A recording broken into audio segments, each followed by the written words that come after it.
Révélation divine de l'apparence mondaine des femmes et du châtiment de l'enfer par Christopher Zormelot. Il y a quelques mois, j'ai reçu un courriel d'un frère bien-aimé, Isaac Atidep, qui réside au Ghana. Il affirmait qu'un jeune garçon connu sous le nom de frère Christopher Divine Zormelot avait été visité par le Seigneur Jésus-Christ et qu'il avait reçu des révélations divines sur l'enfer et la nécessité de partager ces révélations divines avec le monde entier parce qu'il était persécuté par son pasteur. L'email se lit comme suit. Cher évangéliste Paulinus Paul, je suis heureux d'entrer en contact avec vous, monsieur. Il y a une révélation édifiante d'un garçon de 15 ans chez moi, ici au Ghana, que je veux vous envoyer pour que vous la publiez. Il a eu cette révélation en 2016. Vous serez peut-être choqué d'apprendre qu'après que le garçon ait raconté sa révélation à son pasteur, ce dernier l'a complètement ignoré. Bien que nous appartenions à des églises différentes, il est venu me voir et je l'ai aidé à reconstituer son histoire. Aujourd'hui, le garçon distribue des copies imprimées de la révélation, comme le Seigneur le lui a demandé. Mais cet homme de Dieu a commencé à le persécuter sérieusement. Maintenant, je veux que vous m'aidiez à diffuser le message dans le monde entier. La révélation divine de l'enfer par le frère Christopher Divine Zormelot du Ghana a été un choc. Elle a jeté un froid fiévreux sur mon esprit. J'ai été tétanisé pendant plusieurs minutes parce qu'il était horrible de voir la fin terrible d'une fille bien-aimée de Sion qui a été coupée éternellement dans le donjon de l'enfer à cause de l'enseignement trompeur et frelaté de son pasteur. La révélation divine de cette fin horrible de cette sœur chrétienne est horrible et j'ai pris mon temps pour la compiler en mettant d'abord l'accent sur le danger de l'habillement mondain des femmes et des cheveux artificiels. Et si vous êtes encore sous la tromperie de vous habiller avec des vêtements féminins, des pantalons et du maquillage, votre sang ne peut pas être exigé de moi, parce que j'ai pris mon temps afin de dévoiler ce message d'avertissement pour vous, pour une repentance possible et demander à Dieu sa miséricorde divine et son pardon parce que demain n'est jamais promis. Révélation divine de l'enfer par Christopher Zormelot. Je m'appelle Christopher Divine Zormelot. Je suis un garçon de 15 ans et membre de l'église de Pentecôte COP, à Ziop dans le district d'Agotim Ziop de la région de Volta au Ghana. Voici une révélation que le Seigneur Jésus-Christ m'a donnée. Ce n'était ni un rêve ni une vision. C'était une expérience hors du corps. Le mardi 22 novembre 2007, je me sentais terriblement fatigué. Je me suis donc couché tôt, vers 19 h. Avant de m'endormir, j'ai voulu rejoindre mes frères et sœurs et ma grand-mère pour regarder un film. Mais à cause de la fatigue, je n'ai pas pu le faire. En entrant dans la chambre, j'ai fait une courte prière et j'ai dit, « S'il vous plaît, Dieu, protégez-moi et rendez-moi visite ce soir. » Alors que je dormais, j'ai commencé à entendre une voix qui me parlait vers 1 h du matin.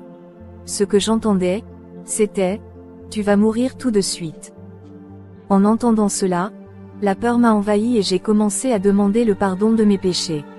Après cela, je tremblais sérieusement sur le lit.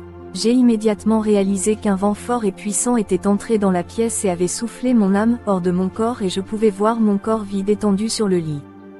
Je voyais aussi mon frère Philémon endormi sur son lit. Puis le vent qui avait chassé mon âme m'a emmené dans une terre nue. Il n'y avait ni herbe, ni fleurs, ni arbre. Ce que j'ai vu tout de suite, c'est une belle dame. Elle portait un pantalon en jean bleu et un chemisier de couleur orange, conçu de telle sorte qu'une partie de sa poitrine était exposée. Elle avait les cheveux tressés de différentes couleurs. Elle portait également des boucles d'oreilles avec des perles aux poignets et était agenouillée sur le sol entre deux hommes, l'un à sa droite et l'autre à sa gauche. Derrière eux, il y avait une fosse très profonde.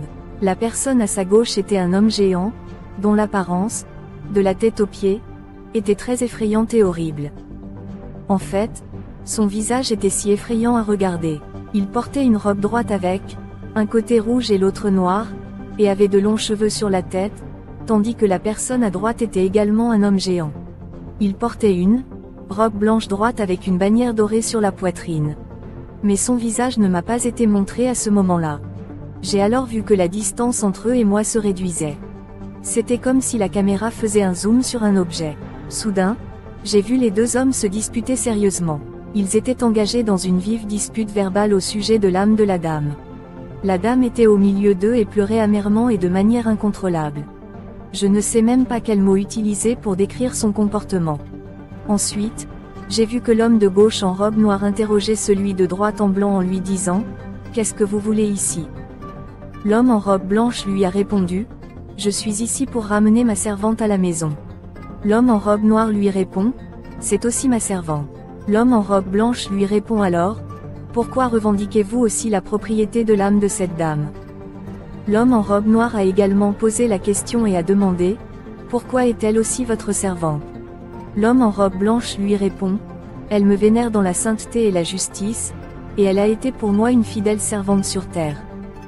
L'homme à la robe noire répondit alors, d'accord, mais elle est aussi ma servante, parce qu'elle porte mes biens qui sont les boucles d'oreilles, le collier, le tissage, les pantalons, les perles, le maquillage, le rouge à lèvres, les cils, les ongles artificiels, la peinture du visage, de la bouche, des doigts et des ongles des pieds, le changement de la chevelure naturelle. Et toutes ces choses sont contraires à ta parole. Il a ensuite commencé à citer quelques passages bibliques, 1 Jean 2/15, Isaïe 3h18-24, 1 Pierre 3/1-4, 1 Timothée 2/9-10, Genèse 35/1-5, Exode 33/5, Deutéronome 22/5, Fi 3h19. Tu as dit dans ta parole que tu n'aimais pas que tes serviteurs s'habillent de manière impudique à l'extérieur au lieu de s'habiller intérieurement dans la sainteté, alors pourquoi dis-tu que cette dame ici présente s'est habillée de manière impudique comme ta servante? L'homme en blanc a alors déclaré, il est vrai que j'ai prononcé ces paroles et je ne peux pas me renier, comme il est écrit dans 2 Timothée 2h13. Il ne pouvait plus rien dire. À ce moment-là, j'ai pu voir son visage. Il était plein de gloire, comme le décrit le livre de l'Apocalypse 1h14-15. C'est à ce moment-là que j'ai compris qu'il était le Seigneur Jésus-Christ. Je l'ai vu pleurer comme un bébé affamé et il regardait, impuissant, l'âme, la dame, qui implorait sa pitié et disait, « Ayez pitié de moi. » Si j'avais su, je me suis dit que cela n'avait pas d'importance parce que mon pasteur avait l'habitude de dire que Dieu ne regarde pas l'apparence, mais seulement ce qu'il y a dans le cœur. S'il vous plaît, ayez pitié de moi, Seigneur. À ce moment précis, j'ai entendu une voix forte dire, « Il est trop tard, ma fille, il n'y a pas de miséricorde ici. » Mais je ne savais pas d'où venait la voix. J'ai vu que l'homme en robe blanche était sur le point d'ouvrir la bouche et de parler à la dame, mais son adversaire en robe noire l'a rapidement interrompu et a interrogé la dame en disant, « Savez-vous d'où viennent les attaches et les bijoux que vous avez utilisés ?» Mais la dame ne pouvait pas parler. Il a continué et a cité l'homme en robe blanche en disant, « Vous êtes saints et vos enfants doivent l'être aussi. » 1 Pierre 1h15-16. Et vous ne changez pas, vous ne mentez pas, car vous êtes la parole. Et il a cité à l'homme en robe blanche les écritures suivantes, Jean 1/1-4, Jean 1h12-14, Nombre 23h19, Hébreux 13/8, Apocalypse 1/8.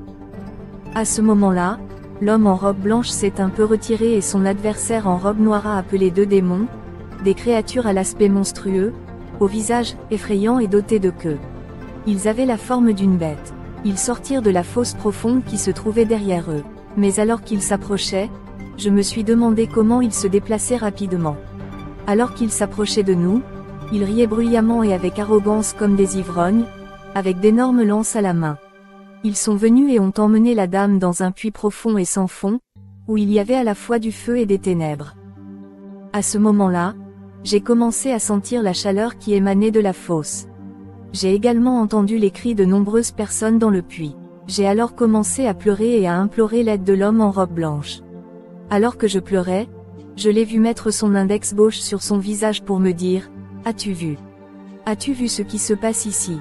Il m'a alors parlé et m'a dit, « Dites à mon peuple que je suis venu et que j'ai versé mon sang pour l'empêcher de venir dans ce lieu que je vous ai montré l'enfer, le gouffre sans fond, qu'aucune femme n'entrera jamais dans mon royaume avec une parure sur son corps et qu'aucune n'entrera non plus dans mon royaume avec ses malédictions et ses souillures comme il est écrit dans Deutéronome 7h25-26, parce que je ne suis pas le Dieu de la souillure et de l'abomination, mais celui de la sainteté et de la justice. » Et ces apôtres, prophètes, évangélistes, pasteurs et enseignants, à qui j'ai donné mes dons pour qu'ils s'occupent de mon Église, sont maintenant à la recherche d'argent et de pouvoir. Ils sont tous corrompus et s'ils ne se repentent pas et ne me suivent pas, j'utiliserai tous ceux qui me cherchent pour faire mon travail et je les jetterai en enfer s'ils sont morts sans se repentir. Ésaïe 5h20, malheur à eux encore, parce qu'ils appellent le mal bien, et le bien mal, parce qu'ils mettent les ténèbres à la place de la lumière, et la lumière à la place des ténèbres, parce qu'ils mettent la mer à la place du doux, et le doux à la place de la mer. Le Seigneur continua et dit, va leur raconter ce que tu as vu. Beaucoup douteront de toi, mais mes brebis t'écouteront quand tu leur diras. Et si elles ne te croient pas, n'abandonne pas, mais continue à faire ce que je t'ai ordonné, car je suis avec toi. Il dit encore, je serai avec vous, ne craignez rien, et il a cité Luc 12/4-5. À ce moment-là, j'ai voulu lui poser une question, mais comme je pleurais encore, je n'ai pas pu le faire. Je me suis également rendu compte qu'il voulait même me montrer un autre endroit, mais à cause de la force de mes pleurs et de mes appels à la pitié. Il m'a alors dit à nouveau, va raconter à mon peuple ce que tu as vu. Souviens-toi de ce que j'ai dit. Ils doivent fuir les maquillages, les accessoires et les bijoux, les femmes qui portent des vêtements d'hommes et les hommes qui portent des vêtements de femmes. Et s'ils ne les fuient pas, ils finiront tous en enfer. Qu'ils me louent jour et nuit, qu'ils m'adorent de toute leur vie, qu'ils abandonnent leurs œuvres pour moi et qu'ils souffrent pour moi. Ils finiront tous en enfer s'ils ne font pas ce que je dis. Leur travail pour moi sera vain. Et s'ils m'aiment et veulent aller au ciel, ils doivent obéir et faire ce que je leur ordonne. Mais s'ils veulent aller en enfer, qu'ils poursuivent leur voie, qu'ils se livrent à la convoitise et qu'ils suivent la tromperie de Satan et du monde corrompu, car leurs voies leur paraissent justes, mais à moi elles me paraissent mauvaises. Colossiens 2/8, Philippiens 2/15, Proverbes 21/2.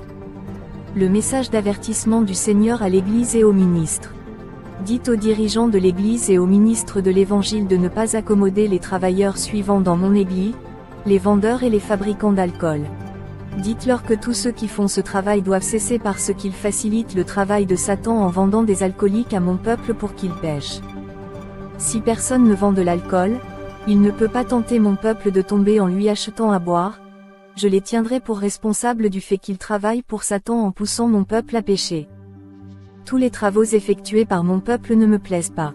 Qu'ils y mettent un terme. S'ils ne s'arrêtent pas, ils sont mes ennemis.